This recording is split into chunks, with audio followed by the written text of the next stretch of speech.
Ada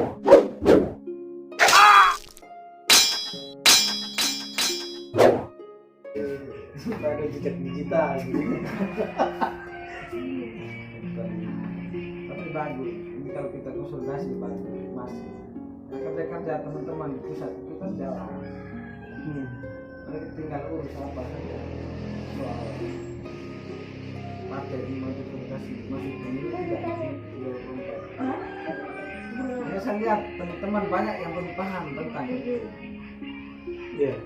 Dan mereka jarang. Kenapa kemudian teman-teman tidak mengekspos soal tentang terima? Banyak yang belum paham. Karena kita tidak apa, tapi banyak yang belum paham. Dan sampai ya jangan sampai melenceng dari apa ya arahan dari sana.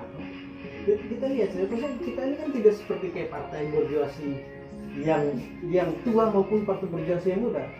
Kan ada berjuasi yang tua itu kan ya kayak Golkar kan itu kayak Toto Bangka itu. Tapi yang muda macam PSI kan itu kan yang baru tuh. Baru Dulu PSI waktu awal-awal mulai mereka punya mereka kampanye mereka partai itu kan mereka bilang mereka anti korupsi kan anti korupsi sampai semua calon-calon DPR bahkan calon legislatif eksekutif yang kemudian didukung oleh PSI itu harus menuliskan sebuah naskah atau sebuah semacam tulisan opini itu berkaitan dengan anti korupsi apapun itu. Jadi kalau yang analisanya gagal tidak lolos verifikasi. Bayangkan sekarang apa? Sekarang yang dana bansos yang dikorupsi oleh mantan Menteri Sosial Januari Batubara, PSI dia tidak ada sama sekali, tidak ada PSI yang mengkritik tentang rezim hari ini karena mereka sudah koalisi kan, sudah koalisi. Nah makanya kalau kehadiran kita tuh berbeda Bu. Kehadiran kita tuh berbeda karena kita tidak seperti yang kayak Bu bilang tadi bahwa kayak kan kesadaran masyarakat awam, masyarakat umum itu kan dia melihat itu bahwa untuk berpolitik harus ada uang. Tapi kita tidak. Iya, itu tidak. Kita bahkan membantah ideologi. Paradigma itu. Paradigma. Kita membantah paradigma itu bahwa apa bedanya manusia dan kambing? Apa bedanya manusia dan ayam kan gitu? Ayam itu atau kambing, babi, anjing itu ada nilainya, ada harganya, bisa dibeli. Nah kalau manusia bisa dibeli, apa bedanya kita dengan binatang? Malah binatang lebih mahal. Binatang lebih mahal gitu.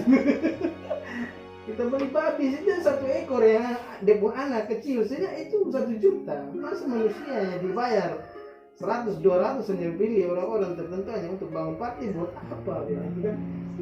Tidak adanya pendidikan politik yang diterapkan di kehidupan masyarakat sekarang.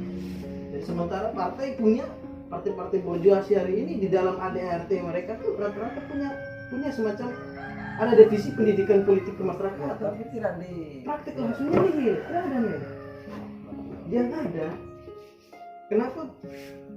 kenapa korupsi itu masih sering terjadi, apalagi di partai-partai besar, kayak macam Golkar kan sering korupsi. PDIP memang korupsi tersembunyi, rapi mereka bermain, kelawar main gelap-gelap. Tapi mereka itu kayak selain kita pertanyakan kenapa korupsi itu ada, selain karena sistem neoliberalisme, sistem kapitalisme yang mengharuskan orang dia mencuri pun dia tidak puas, dicuri terus. Dia seperti tadi saya bilang kaya kan, dia akan berpikir kaya terus. Kalau misalnya dia punya penghasilan sekarang kan dia punya ego, dia akan korupsi dan selesai. Selain daripada itu, sistem partai juga mengharuskan mereka harus korupsi. Sistem internal partai, misalnya mahar kan, terus kenapa kemudian orang rebut jadi ketua partai, tapi kalau bukan wakil partai atau sekretaris partai? Karena dia punya domain dalam demokrasi liberal sekarang itu ada satu nilai plusnya ketika dia jadi ketua. Misalnya kalau ada yang calon-calon yang sudah tembus jadi DPR, ada yang jadi bupati, ada yang jadi gubernur, mereka harus punya kontribusi setiap bulan atau setiap periode yang ditentukan partai untuk partai, pengembangan pembesaran partai. Dan itu dipakai untuk melakukan pendidikan politik, tapi itu bukan pendidikan politik, masuk di kantong-kantong para aktivis partai itu. Sehingga korupsinya mulai dari situ. Nah mereka takut ketika mereka tidak kasih jatah untuk partai, mereka akan di PAW. Pemberhentian antar waktu itu bisa dilakukan. Maka partai akan mencari cara dia punya kesalahan. Makanya kebanyakan teman-teman kita yang sudah masuk partai itu mereka sudah kayak jadi boneka partai mereka. Cuma kan sudah situ PAW. Mereka pilih mau di PAW pemberhentian antar waktu. Mereka tidak, ketua partai tidak peduli bakalan dihujat seperti apa oleh netizen, dia tidak peduli. Ya benar sekali dia dapat apa? Loh, saya sudah dorong kau sudah jadi DPR. Kau numpang di alat kendaraan politik siapa sekarang? Karena kan logika feodal kan masih lekat di semua. Di partai kan itu masih diberlakukan seperti itu. Bayangkan kayak macam Megawati. Jokowi berkuasa, dia jadi ketua BPIP. Gajinya besar tuh, puluhan juta nih. Belum lagi kalau dia dapat villa untuk pengembangan partai. Makanya jangan heran pada momentum sekarang itu mereka sebar banjir hujan baliho terpampang di mana-mana. Sementara rakyat lapar nih, baliho di mana-mana, empat. Itu tujuannya apa? Karena partai oligarki sekarang mereka juga pintar manajemen konflik. Mereka sengaja buat begitu supaya kita kritik mereka. Dan ketika kita kritik mereka akan baca satu momentum tepat, mereka diam. Karena dalam teori kita kan diam juga satu bentuk politik kan. Ya toh? Kita kritik mereka, mereka berpura-pura diam. Mereka sementara ciptakan konflik horizontal di masyarakat. Sehingga kita akan menganalisa bahwa kita ini miskin sekarang, kita ini pandemi. Kenapa mereka tebar baliho? Kenapa Ganjar itu Ganjar itu hanya bagi-bagi uang? Ganjar bagi uang, Puan Maharani tebar baliho. Begitu juga ini siapa tuh yang ketua Golkar itu juga tebar baliho dengan bahasa yang tetebek ngomong bilang tebarkan sayap kebinekaan, basa-basi kosong.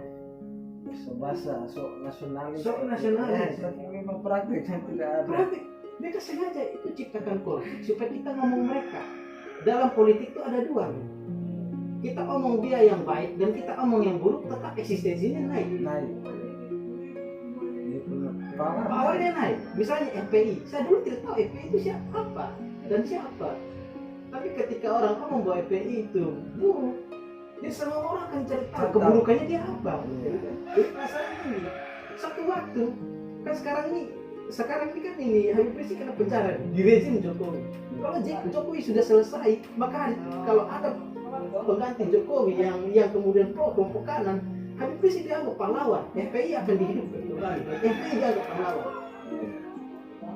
Dan itu secara permainan politik akan diciptakan begitu. Makanya kalau kita tidak mau kalah, kita tidak mau kalah. Karena yang kita bangun dari awal itu adalah yang kita tanamkan itu adalah ideologi perjuangan, materi pendidikan, materi apa? Karena kita menurut kita kan kita harus menjawab apa yang diamanatkan oleh Undang-Undang Dasar 1945, cerdaskan kehidupan bangsa dan sebagainya. Karena itu amanat undang-undang. Karena kemerdekaan ini hanya sebuah jembatan emas.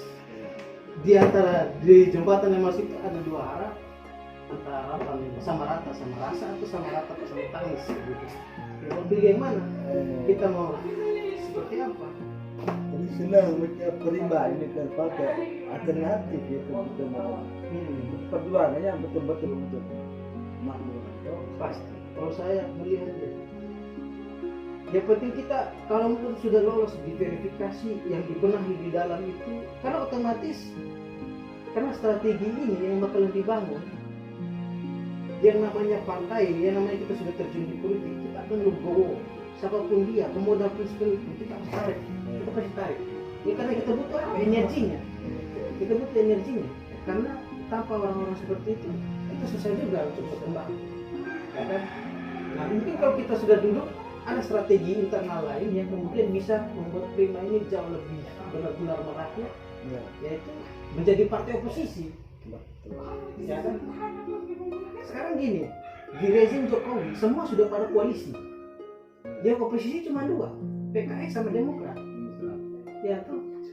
Nah sekarang sudah kehadiran si Rocky Gerung dibombardir dia bombardir kekuasaan dengan dia punya kiri liberal. Dia radikal, tapi radikalnya Rocky itu radikal liberal. Karena ciri khas kaum akademisi itu begitu. Dia menggugah sebuah kebenaran tanpa ada satu semacam tanpa ada kepastian bahwa dia akan seperti apa. Nah, oke, kita masih bingung dengan si Rocky ini, apakah nanti setelah yang dia dukung, nanti kan yang di belakang ini kan dua kubu ini nih, Demokrat dan PKS nih kan, men. Kalau misalnya Demokrat menang lagi setelah ini, apakah Rocky Gerung bakal kritik Demokrat atau PKS? Nanti kita akan ukur dia nanti. Atau jangan sampai dia ada kepentingan lain. Pasti dia akan didorong oleh para pendukungnya. Dia kan sudah punya masa nih sekarang. Masanya dia dari mana? Orang-orang PKS, orang-orang ini kan orang-orang Demokrat.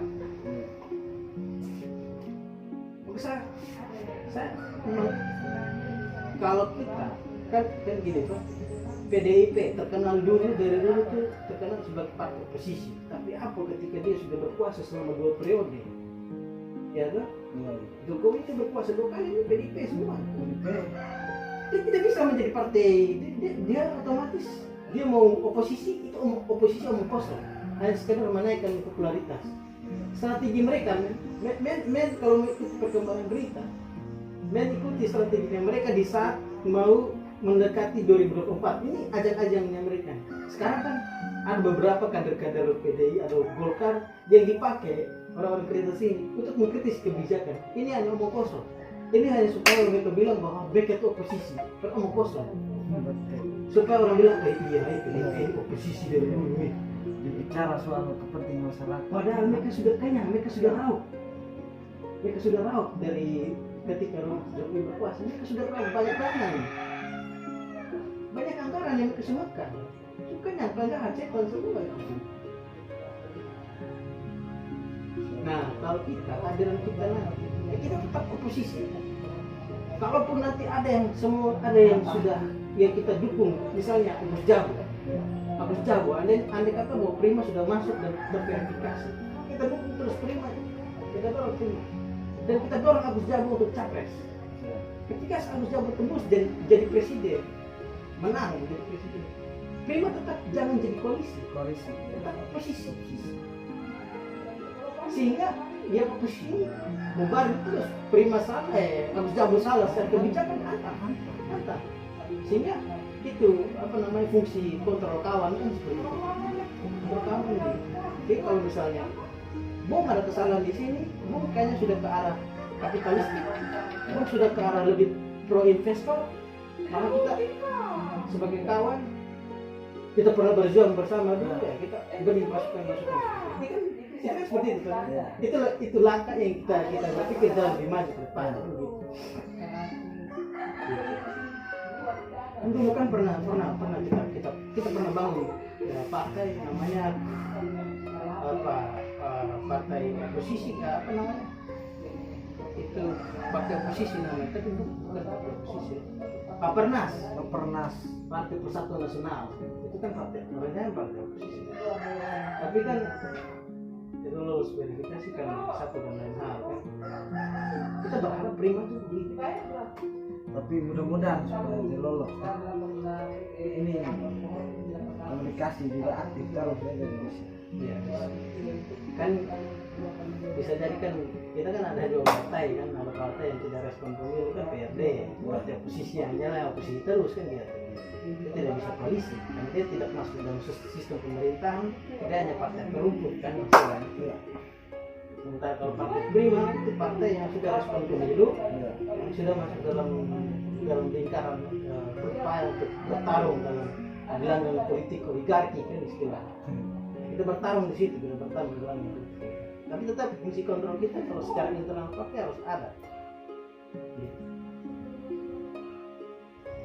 Dalam politik itu memang Agus Jago. Nah, itu baik. pasti itu.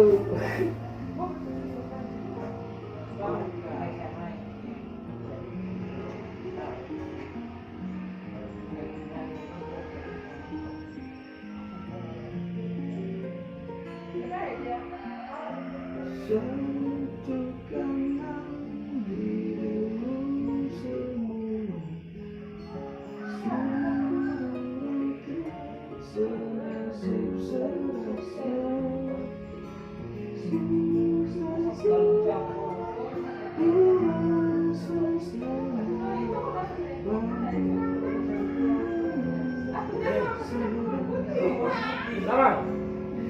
Taman. Oh, iya. Udah berhenti, Mas. Hah?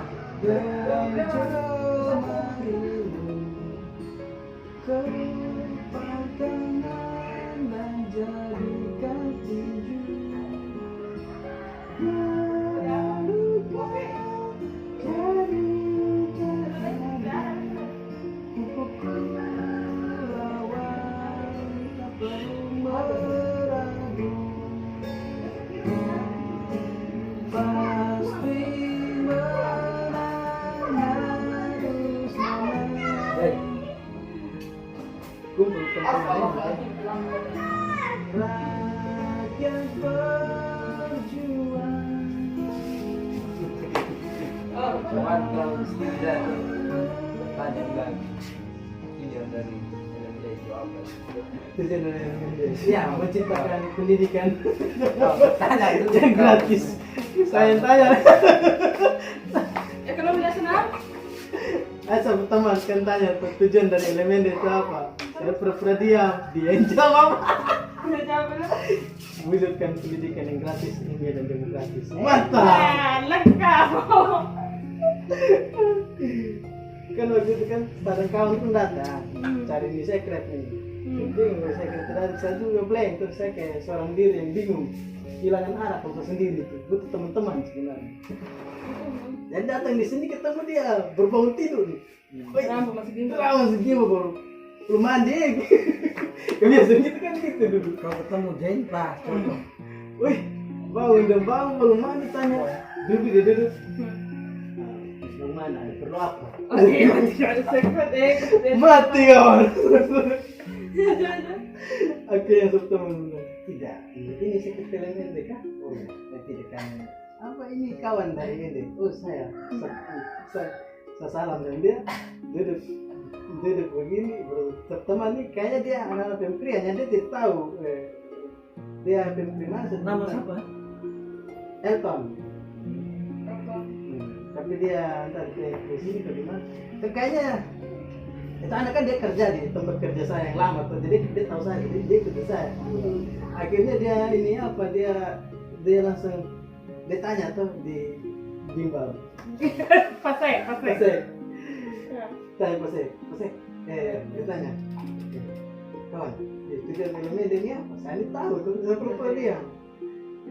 Tujuan LMD itu mewujudkan pendidikan yang gratis, ilmiah dan demokratis. Lengkap, Bos. Saya merasa dalam hati Tuhan ya kita bermasuk di sekret saya tanda-tanda kehidupan terada. Kayak dulu lah. Dulu saya namanya sekret LMD di mana? Saya kalau masuk tuh ke rumah angker.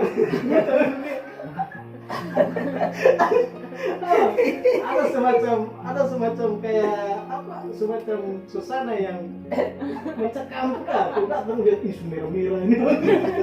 Ini kepala kiri lagi saya mau tinju siapa nih organisasi bela diri kan.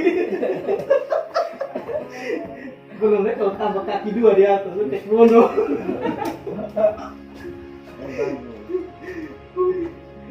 Akhirnya sudah saya berkawan, saya LMD juga, LMD. Oh, dari sini berbuka kartu teh.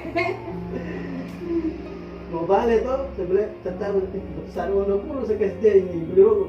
Terus saya merah sudah. Kau ini sudah nasionalis, sosialis betul. Ya. Kadang-kadang kita kamu saya juga. Tuan seluruh, ayo kawan-kawan nih. LMD itu tidak tahu di sini, kalau di LMD. Kalau teman-teman yang sudah bisa kerja hasil uang sendiri, mereka datang. Kalau mereka tidak bawa sendiri, kita minta mana uang. Begitu Bung, kita tidak malu, mana kopi. Begitu. Maka saya datang bawa beras, bawa kelapa. Buat heran tadi. Itu sudah biasa dan itu sudah apa? Terpolarisasi. Dulu, Bung. Jadi tidak ada kita tidak bawa. Tapi kalau ada bawa begitu. Jadi tidak dia kasih makan kita dia kasih makan diri sendiri kita. Begitu.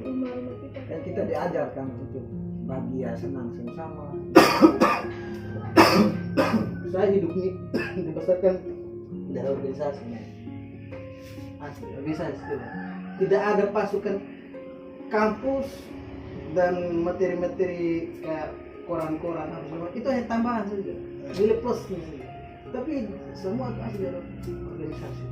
Saya mulai sebentar itu ambil mereka karena saya ke Ende itu aku yang datang tidak sama-sama dengan teman-teman siap kemana gejala apa atau kendala apa hubungi saja kalau ada aku datang Kami ada untuk ini. diskusi atau malam minggu kalian mau ada kan diskusi materinya kalian bisa undang datang gitu. Siapa kita sih? sudah ada rumah tuh di sini, sudah ada beberapa sektor artinya mungkin ukuran keberhasilan teman-teman itu satu, ketika satu orang bisa menghadirkan dua orang, Nah, atau satu orang bisa menghadirkan lebih daripada dua orang, itu salah satu keberhasilan. Karena dari public speakingnya bro sudah ada, men sudah ada, dalam arti men sudah berhasil meyakinkan mereka bahwa elemen ini dibutuhkan, sangat diperlukan untuk kalangan student mahasiswa. Ketika di teman-teman saya dulu tuh strateginya gampang, karena saya tahu bahwa bukan saya yang kasih materi di elemen ya. dulu kan ada Raffi, ada teman-teman kita tuh, ada Raffi, ada Dery, Yang ada baru mati itu Viken. Itu dia, itu juga waktu itu kan Viken tuh setelah saya masuk elemen itu sama-sama dengan edit kami dulu. Kasihan. Jadi setelah itu saya tahu Revis, Yancas tuh kemudian. Tapi saya lebih senang dulu diskusi itu dengan si Raffi dan Dery karena mereka itu tuh orang ideologis. Raffi dan sementara si Revis dan Yancas orang politik. Mereka sudah di strategi. Dia tatarannya Nah, betul. mereka sudah di tataran strategi. Sementara tataran ideologis itu Raffi dan Dery. Tapi mereka untuk politik sekarang Dery sudah mulai ke sana. Raffi masih dalam tataran ideologis. Jadi dia masih pergerakan antar rumput. Dia pasuk-pasuk terus orang-orang. Dia datang dulu dan dia pasuk ideologi terus. Ideologi apa? Sama seperti yang tadi teman gue di sini kayak begitu. Kalau Raffi sudah tataran politik strategi. Jadi karena saya merasa bahwa bukan saya yang kasih materi, strategi saya di kampus itu waktu ketika pulang kampus, teman-teman kan biasa nongkrong kan di pohon ketapang nih. Iya. Panas-panas nih siang bolong jam 12. Katanya kalian haus kan? Haus kan? Sudah kalau begitu pergi di saya punya kos. Padahal saya di ED, saya tinggal di rumah bukan tinggal di kos. Kamu kos boleh pergi di kos. Saya traktir kalian semua minum es. Kalian mau tidak? Dari bahasa sederhana, ikut nih 12 orang. Kalau revisi perintah saya waktu itu bawa datang 5 orang sudah. Kalau dinilai berhasil, saya bawa datang 12 orang, bahkan lebih saat itu. Sekretnya sampai penuh. Bingung nih, sampai sana kan saya tidak ada uang. Saya tanya ini Dery, tanya ini Raffi, mereka senior tanya tidak ada uang tidak? Tidak ada uang ya Tuhan, tolong. Wih, saya langsung pinjam ini Oni, ada teman cewek itu waktu itu dia bagian bendahara. Oni, ada uang 2.000 situ.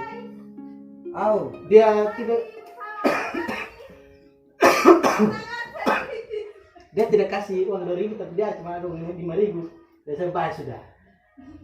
1.000-nya es batu, 4.000-nya jas jus. Airnya pakai air apa? Air mentah. Air WC.